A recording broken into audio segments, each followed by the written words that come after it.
Assalamualaikum warahmatullahi wabarakatuh. Bismillah, alhamdulillah, assalatu wassalamu ala rasulillah Sayyidina Muhammad ibn Abdullah wa ala alihi wa sahbihi wa man tabi'ahu hudahu ila yaumil qiyamah, amma ba'd. Bapak dan Ibu sekalian, segenap jemaah yang saya hormati, alhamdulillah ada kesempatan yang masih Allah berikan kepada kita di keterlambatan yang ditakdirkan untuk subuh ini, berbicara tentang apa yang disebut dengan maulid dengan tantangannya. Sederhana aja sih sebetulnya, bahwa kelahiran Rasulullah Shallallahu Alaihi Wasallam itu disiapkan untuk menjawab berbagai tantangan. Kenapa ada tantangan? Ya supaya hidup ini bergerak. Dan tantangan itu positif saja cara memandangnya, bukan sesuatu hal yang negatif. Bahkan kalau hidup tanpa adanya tantangan, rasa-rasanya gregetnya beda. Jadi kalau misalnya kita orang tua yang berjuang dulu dengan anak-anak yang menikmati hasil perjuangan, itu pasti beda. Makanya kalau kita bicara tentang kesuksesan itu ternyata bukan milik orang-orang yang tidak pernah berjuang. Jadi kalau anak bapak bisa naik mobil, bisa naik kendaraan, tinggal di rumah mewah, itu bukan kesuksesan, nurut sukses.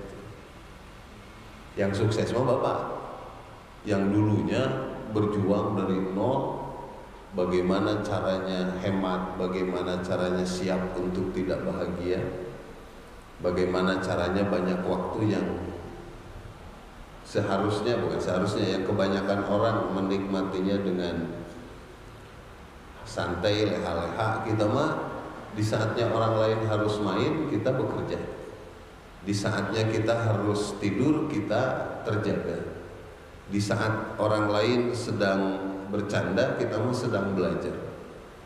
Ini adalah positifnya dari tantangan. Tapi satu hal barangkali Bapak dan hadirin sekalian, yang menarik dari Rasulullah Shallallahu Alaihi Wasallam itu adalah hari diperingati itu adalah hari kelahirannya.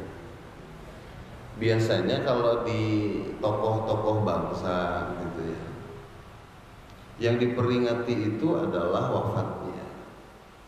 Indonesia itu yang diperingati hari merdekanya. Tapi kita dalam catatan sejarah tidak menemukan sejak tanggal berapa, bulan apa, tahun berapa Indonesia dijajah. Kita hanya mengatakan bahwa Indonesia dijajahnya 350 tahun. Entah dari mana kata-kata 350 itu startnya dimulai. Kalau kita mau tahu tinggal hitung mundur saja. Dari tanggal 17 Agustus 1945, itulah 350 tahun ke belakang. Kemudian Indonesia pernah dijajah. Nah, tetapi dalam catatan sejarah itu juga tidak ditulis persisnya di tanggal berapa. Malah kita harus menghitung sendiri gitu. Sehingga banyak yang membantah. Dan itu sah-sah saja dalam wacana akademik, wacana keilmuan, wacana filsafat, atau apalagi wacana analisis. Karena yang paling penting adalah menghargai siapa yang berjuang. Karena berjuang itu bukan sebentar dan sedikitnya. Sedikit itu adalah partisipasi. Jadi kalau kita melihat dakwah kenapa segitu panjang, jangan dilihat hidupnya Rasulullah yang sebentar dibanding para nabi yang lain.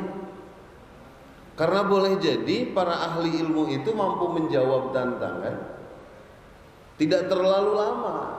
Mike Tyson itu petinju, Pak. Bisa mengalahkan lawan dalam hitungan detik. Karena ada petinju yang lain sampai di ronde 12 terakhir tetap eleh. Kalaupun menang, wasit dengan beberapa orang timnya harus diskusi dulu sisi mana dia yang harus dinyatakan menang. Jadi perjuangan itu ternyata bukan sebentar atau lamanya. Yang paling penting adalah dia berpartisipasi atau tidak dalam hidupnya. Nah, yang istimewa dari Rasulullah Shallallahu Alaihi Wasallam ini belum berjasa sudah diperingati, Pak. Di Indonesia itu untuk diperingati, yang diperingati itu adalah Hari Pahlawan, Pak. 17 Agustus Hari Pahlawan, ujung-ujungnya di ujung baru diperingati. Kenapa? Karena kita mau memperingati sesuatu jasanya dulu. Yang repot kita kepada orang tua, kepada orang lain, jangankan mengingat lahirnya, mengingat kematiannya saja kadang malas, Pak. Jadi ini alasan yang kadang-kadang dulu saya nyari dalil misalnya tentang tahlil, hampir nggak ada, Pak.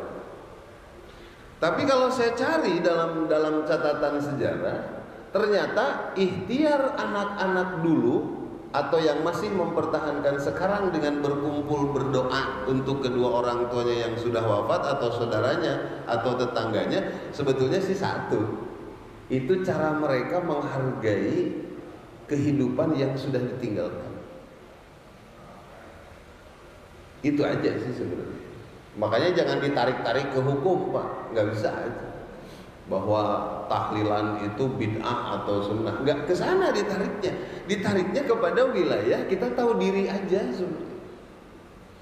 Ke orang tua itu kan kita boro-boro yang namanya ngebales kebaikan, boro-boro menghantarkan orang tua kita menggantikan sesuatu yang pernah diberikan ke kita. Yang dibutuhkan oleh almarhum itu kan doa. Maka salah satu, dan tidak semua anak keluarga almarhum itu mampu berdoa. Maka dipanggil tokoh, dipanggil ustadz, pangbimbing doa. Saya pengen ibu bapak saya hidup di kuburnya, di barzahnya senang. Nanti bangun dari kuburnya selamat di mahsyarnya Allah Subhanahu wa taala. Panggil. Itu kan cara saja menghargai, kan itu, Pak. Makanya sama seperti Maulid Nabi, memperingatinya itu tidak dianjurkan oleh Rasulullah. Bahkan kalau kita tarik-tarik ke hukum, itu kontroversi, menjadi sebuah perdebatan panjang yang tidak pernah selesai. Cuman satu kalimat saja, kalau kelahiran Rasulullah diperingati, kenapa? Karena penghantar kelahiran Rasulullah SAW sampai wafatnya itu adalah nilai yang tidak terbatas. Ada alasan khusus kenapa Allah melahirkan Muhammad bin Abdullah. Sampai-sampai kalau kita mau cerita, Pak, kelahiran Rasulullah SAW itu menyebabkan seorang pada kala itu mematahkan cara pandang bangsa Quraisy yang mengukur orang dari kekayaan, Pak. Sehingga diabaikan nilai-nilai keberkahan. Di zaman beliau lahir itu namanya ibu-ibu hamil itu terbiasa mencari anak-anak bangsawan, orang-orang lain untuk buruh gitu, menjadi buruh susu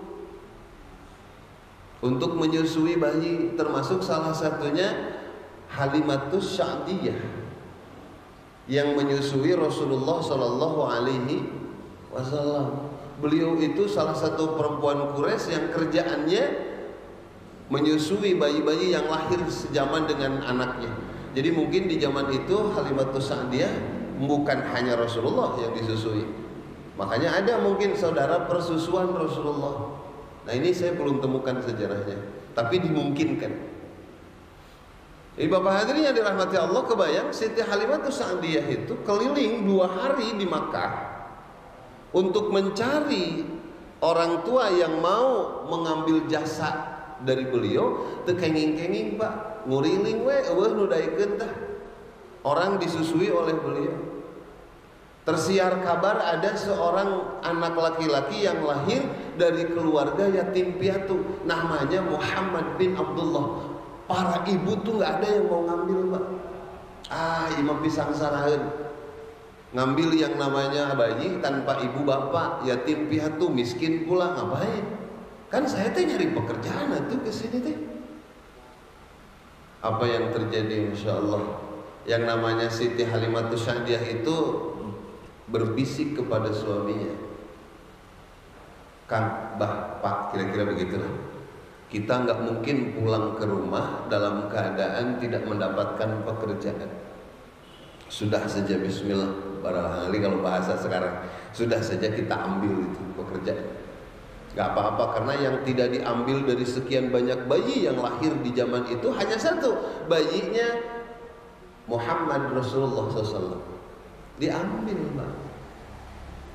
Apa yang terjadi? Padahal kala itu susunya Siti Halimah juga sudah tidak subur-subur banget. Makanya mungkin Siti Halimah juga kala itu ketika dites, air susunya sudah tidak keluar sesubur yang diharapkan oleh bayi-bayi yang lahir. Tapi apa yang terjadi? Beliau dipersiapkan menjadi seorang ibu susunya Rasulullah tercinta. Oleh Allah disuburkan susu dari dirinya. Bahkan lebih, Pak. Sampai-sampai otak yang dalam pemeliharaannya itu disusui dari susu yang tidak pernah berhenti keluar dari dalam dirinya.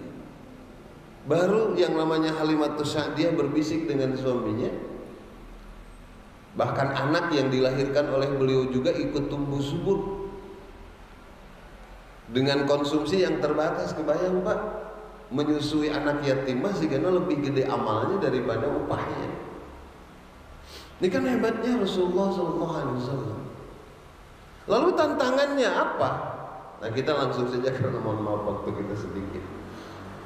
Kita ini kan menghadapi fenomena hari ini di mana populasi manusia sudah segini banyak. Kelahiran Rasulullah kita sudah bisa sering dengar dan kita baca. Apalagi sekarang dengan sistem dunia yang tidak dipimpin lagi oleh sistem, ya kalau orangnya sama, oleh sistem yang diajarkan oleh Rasulullah SAW.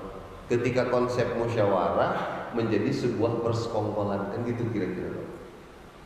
Jadi sepertinya musyawarah tapi sekongkol gitu. Yang dibangun adalah persekongkolan demi kepentingan pribadi dan kelompoknya. Itu namanya rapat geng, Pak, bukan rapat publik gitu. Itu kan yang terjadi hari ini. Makanya Rasulullah SAW berpesan dua hal. Kata Rasulullah, hijrata ba'dal fathi illa fisnati. Tidak ada hijrah setelah Futuh Mekah itu kecuali dalam dua hal. Yang pertama adalah al-hijratu fil aql. Bagaimana cara berpikir kita itu yang harus dimajukan, kata Rasulullah SAW. Saya mencari beberapa tafsir dari hadis yang disabdakan Rasul. Yang dimaksud al-hijratu fil aql itu kemudian diterjemahkan oleh Sayyidina Ali dalam bentuk ghazwul fikri. Bahwa sesungguhnya suatu saat di mana dunia ini berkembang hanya akan dipimpin oleh kecerdasan akal pikiran. Jadi siapa yang paling kreatif berpikir, itu yang paling akan menguasai dunia. Banyak hal yang kita tidak tahu, akhirnya kita ujung-ujungnya selalu jadi korban. Atau kita mengetahui sesuatu tetapi kita nggak bisa berbuat apa-apa, akhirnya kita jadi ngebatin gitu. Saya mah sederhana aja. Barangkali di ujung perjalanan hidup kita ini kan yang paling sering jadi perbincangan publik, baik di warung kopi, di kedai-kedai, di emper masjid, di warung-warung kecil gitu ya. Orang ngobrolnya masalah ekonomi, Pak. Mereka yang ditahu adalah keluhannya, yang kita tahu adalah kesulitannya tanpa mengetahui kenapanya. Saya melihat satu peristiwa, ada pergeseran pemikiran. Dulu di tahun 97, 98, ketika dolar dari 2.200 sampai 2.400, Pak, kalau itu ya, naik ke 15.000, mahasiswa, tokoh masyarakat, tokoh pemuda, tokoh-tokoh negeri ini demo serentak, Pak, memprotes kenapa dari 2.400 naik ke 15.000. Kenapa? Karena generasi dulu tahu dan peduli, Pak, bahwa antara selisih dari 2.400 ke 15.000 itu ada angka kejahatan yang luar biasa. Ada permainan para cukong, ada permainan para politisi. Yang dikorbankan adalah rakyatnya. Itulah yang disebut dengan inflasi. Maka Faisal Basri almarhum ekonom kritis dan jujur, beliau mengatakan the inflation and banker is crime. Bahwa kejahatan yang paling besar di sistem ekonomi itu dua, kata dia. Yang pertama sistem perbankan, yang kedua inflasi yang disembunyikan. Kalau kita ngomong-ngomong inflasi, rakyat ngerti apa, Pak? Kalau kita makan sederhananya ngobrolnya, duit dengan nilai uang dengan barang yang didapat nggak sepadan. Wajar nggak sih, Pak? Masuk akal nggak sih antara selisih dolar dengan rupiah yang begitu jauh? Hari dolar hiji, hari rupiah 16.500 misalnya. Kan asa ngahina pisan ke anak bangsa, Pak. Dan kita nyantai aja gitu. Kalaupun ya, kenapa saya wacanakan seperti ini? Atau cina sia-sia Ustadz lah diobrolkan ke mau matak jadi turun. Ya nggak begitu konsepnya, yang kita nggak paham. Yang kita harapkan kalau saja di hidup kita era ini tidak teratasi, kita inspirasikan ke generasi ke depan. Apa bedanya dolar dengan rupiah kalau dua-duanya tidak digambar oleh nilai uang? Sama-sama kertas yang tidak bernilai. Apabila kita mau jual, ya jual saja ke tukang sampah begitu. Ya sama-sama nggak ada nilainya, Pak. Lalu yang membedakan siapa? Ya yang membedakan gambarnya. Antara 100.000 dengan 50.000 bedanya apa? Hanya angka dan gambar yang dibedakan. Lalu kita menderita karena ada selisih antara 16.000 ke $1. Itu ada selisih 15.999 angka yang perlu kita bongkar dan tidak pernah dibongkar ke publik. Itu sebagai sebuah angka kejahatan. Ya boleh curiga dong rakyat, bagaimana itu yang 15.999? Yang ngambil siapa? Nah, pemikiran-pemikiran ini yang kemudian oleh Rasulullah SAW dulu diinspirasikan. Sok sing pinter, sing cerdas, kuasai yang begini-begini. Karena orangnya kita nggak tahu siapa yang memainkan angka itu, tapi kita menderitanya luar biasa, Pak. Jadi kalau misalnya kita ngomongin aset nih, jadi kalau misalnya kita bisa mengalami kekayaan, itu bukan karena bagus-bagusnya politik sebetulnya, ini karena baiknya Tuhan saja, karena baiknya Allah dan kuatnya mental publik sebenarnya. Karena kita ini hidup juga sebenarnya bukan diberi, yang ada kita diminta sebenarnya. Yang kuat itu, makanya kenapa orang agak tersinggung kalau kemudian rakyat itu disakiti, karena yang kuat itu rakyat, Pak. Ini negara bisa bertahan kalau rakyatnya kuat, kuat tidak marah kalau disakiti, kuat lapar kalau harga-harga mahal bahan pokok nggak kebeli, kuat jalan kaki bukan karena tidak ada alat transportasi tetapi tidak ada uang untuk membayarnya. Rakyatnya kuat untuk gelap-gelapan, rakyatnya kuat untuk bertahan padahal harga BBM sana sini murah, mahal, hampir tidak terjangkau. Rakyatnya kuat bertahan untuk menyekolahkan anaknya padahal biayanya tinggi. Kan sebenarnya yang menyebabkan bangsa ini bertahan tuh karena rakyat ini kuat, Pak. Kuat ditekan, kuat, dibikin susah aja rakyat ini masih bertahan hidup.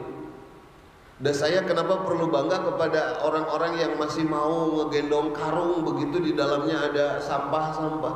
Mereka itu orang-orang kuat, yang hidupnya dibuat susah tetapi masih mau bertahan dan berusaha, terlepas dengan kesederhanaan dan ketidakmaluannya seperti apa. Maka ini kata Rasulullah SAW, yang perlu kita hijrahkan itu adalah akalnya, kecerdasannya. Jadi nggak ada cerita dalam sejarah panjang hidup sebuah negara Umar bin Khattab itu, Umar bin Abdul Aziz selalu mengatakan kalau bangsa ini bertahan itu bukan karena hebatnya Umar bin Abdul Aziz sebagai Amirul Mukmin, tetapi karena hebatnya umat yang mau bahu-membahu bekerja sama untuk mewujudkan keinginannya. Jadi kalau misalnya kita pengen bangun masjid harganya 2 miliar, itu pasti 1,9 miliarnya itu rakyat yang bangun. Nah, satunya ada yang bantu ikut-ikutan. Kan gitu. Makanya kalau kita ngomongin kekuatan ada di masyarakat. Makanya pikiran itu kata Rasulullah menjadi sesuatu yang harus dimajukan. Makanya, tetapi dua juga tujuannya. Ini akan wujud kata Rasulullah oleh dua kelompok. Satu, al-imamul adil, ashabun nasa'u fi ibadatillah. Jadi kalau misalnya kita mau maju, dua saja. Yang pertama, pemimpinnya adil dah nggak usah saya bahas lah di sini. Yang kedua, para pemuda yang pasti hidupnya subur dalam ilmu agamanya Allah Subhanahu wa taala. Jadi Bapak boleh itu anak-anaknya sekolahnya di bidang apa saja yang sesuai dengan kebutuhan zaman hari ini. Tapi jangan lupa basisnya adalah ibadah kepada Allah. Jadi sok ahli teknologi, sok ahli ekonom, sok ahli politik, tetapi agamanya jangan ditinggal. Supaya kalau jadi politisi tidak jadi politisi kurang akhlak. Supaya kalau jadi dia ekonom yang jujur dan berakhlak. Ini kan banyak sekarang Pak, orang-orang tuh pala linter gitu ya, ahli hukum tetapi ternyata bukan ahli hukum agama. Ahli ekonom ternyata bukan ahli ekonomi syariah. Ahli politik ternyata bukan asyasah al-islamiyah, bukan politik yang diajarkan oleh basis-basis agama. Makanya ketika mereka berkuasa, mohon maaf, yang dipikirkan adalah persekongkolan, kecurangan, janji yang banyak tetapi belum tentu ditepati dan seperti itu. Makanya yang dimaksud oleh Rasulullah al-hijratu fil fikr itu adalah orang yang mengembangkan kecerdasannya yang dilandasi oleh pemikiran agama. Ini yang kita mungkin bukan zamannya lagi, tapi kita ini kan menaungi anak, menaungi cucu. Dan mohon maaf Pak, anak cucu kita mah sekarang lebih akses ke teknologi dan informasi lebih hebat dari kita. Mungkin apa yang kita masukkan ke pikirannya berapa persen yang masuk ke otak dianya bisa 90% bukan dari pengaruh kita. Makanya kita harus mengawasi itu gitu. Supaya tantangan zamannya ke depan setara dengan kelahiran Rasulullah yang bermanfaat. Karena sudah digambarkan oleh Rasulullah SAW bahwa berbicara tentang keimanan, bicara tentang kecerdasan itu adalah sesuatu yang bisa menyelesaikan perkara dalam waktu cepat. Jadi kalau ada masalah kecil tapi nggak selesai-selesai, itu gambaran kecerdasannya tidak terlatih. Ada orang Islam itu diajarkan lagi ke Allah, coba lihat Pak, kalau kita ada masalah, kata Allah ud'uni astajib lakum, berdoa saja aku kabulkan. Sesederhana itu Pak. Idza sa'alaka ibadi anni fa inni qarib. Muhammad, kalau mereka umatmu bertanya tentang aku, kasih tahu aja aku dekat. Sesederhana itu Allah. Tidak pernah rumit menghadapi persoalan. Makanya ciri orang-orang cerdas itu hanya persoalan kejujuran.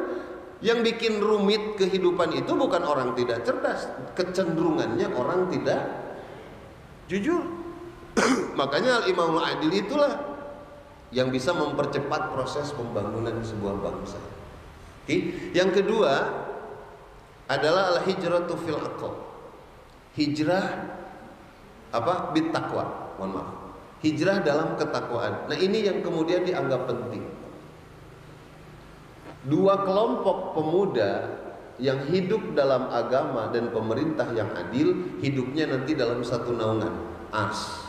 Kita lihat di kita, apakah pemuda dikasih jalan atau pemuda dibatasi langkahnya.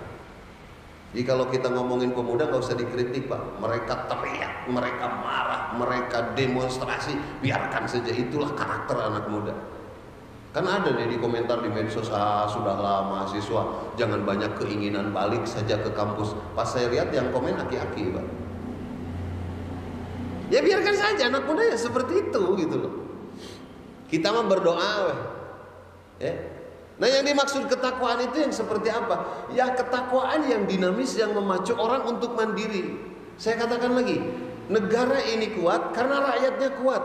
Miskin kuat dia, bodoh pun dia kuat dengan kebodohannya, tertinggal pun dia masih bertahan hidup. Kan luar biasa itu.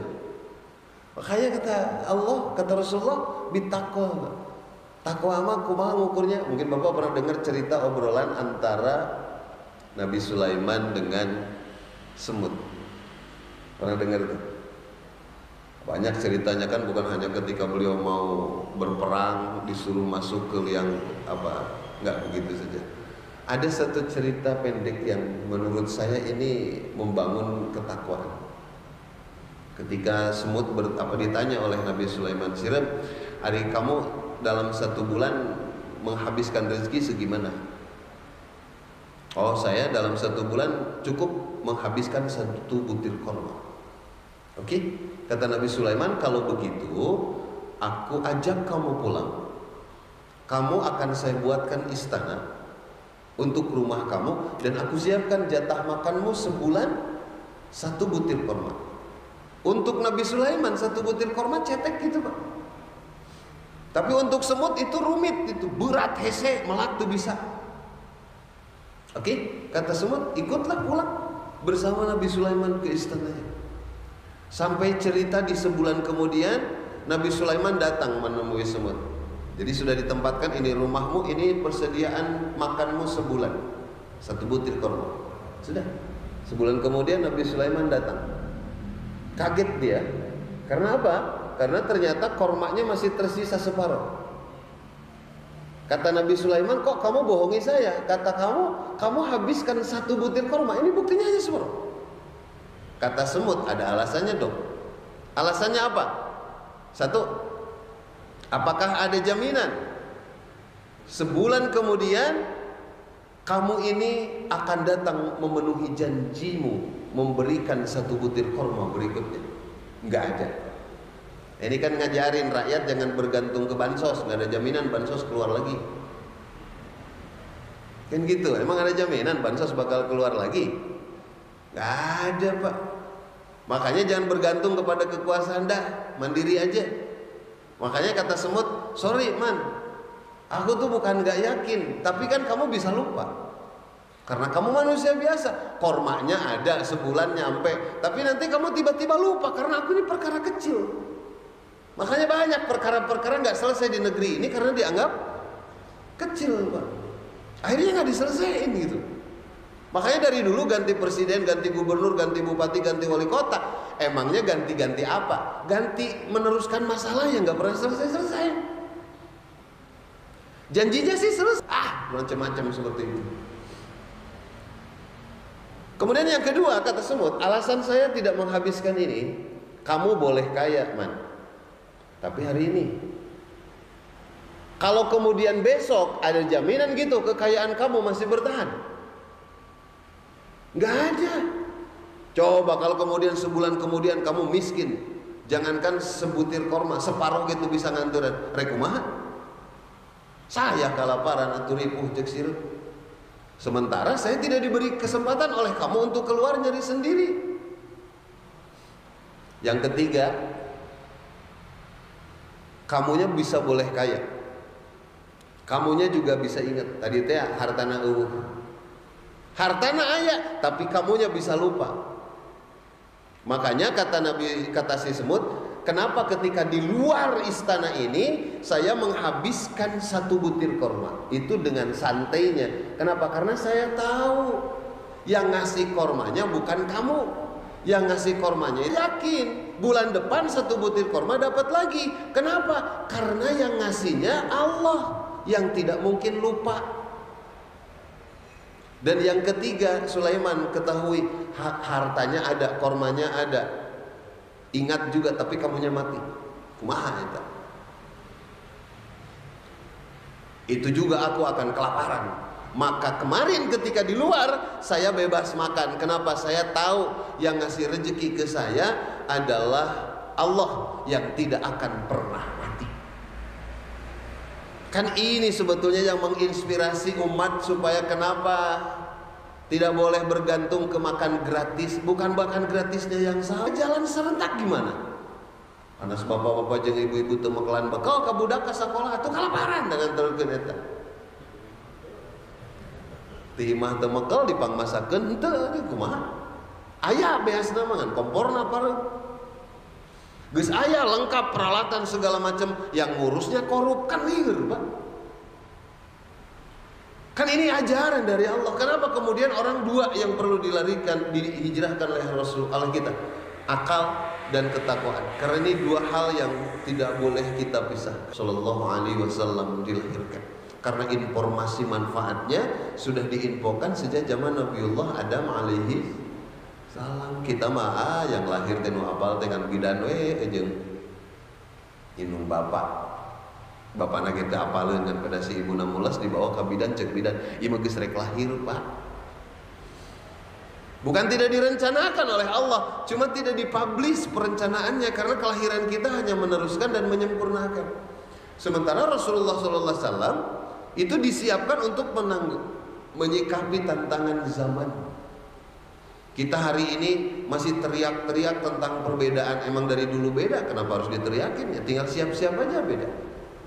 Pak, kenapa Indonesia ini awet? Ya karena masyarakatnya kuat. Kuat apa? Kuat dalam perbedaan.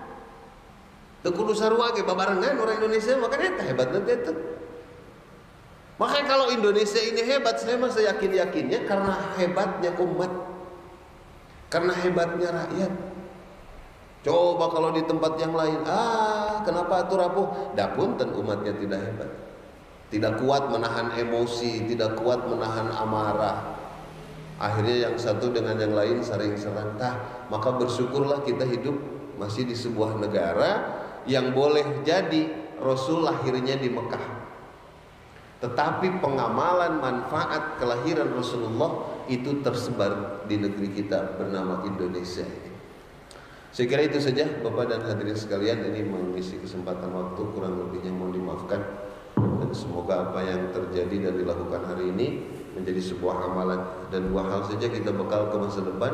Yuk terus kita latih kecerdasan dan kita bulatkan ketakwaan, karena inilah yang terus kemudian menyebabkan satu ekor semut itu saja bisa bertahan menjadi hambanya Allah. Dan satu pesan lagi, semut itu paling tahu Pak, mana makanan halal, makanan haram, makanan beracun dan tidak. Itu saja kecerdasan yang akan kita buka berikutnya. Kurang lebihnya mohon maaf. Ditutup dulu ya Pak Haji. Ya, jangan dulu, ada mungkin pertanyaan, ada yang mau bertanya dulu, bisa. Oke, makasih. Baik, Bapak-bapak.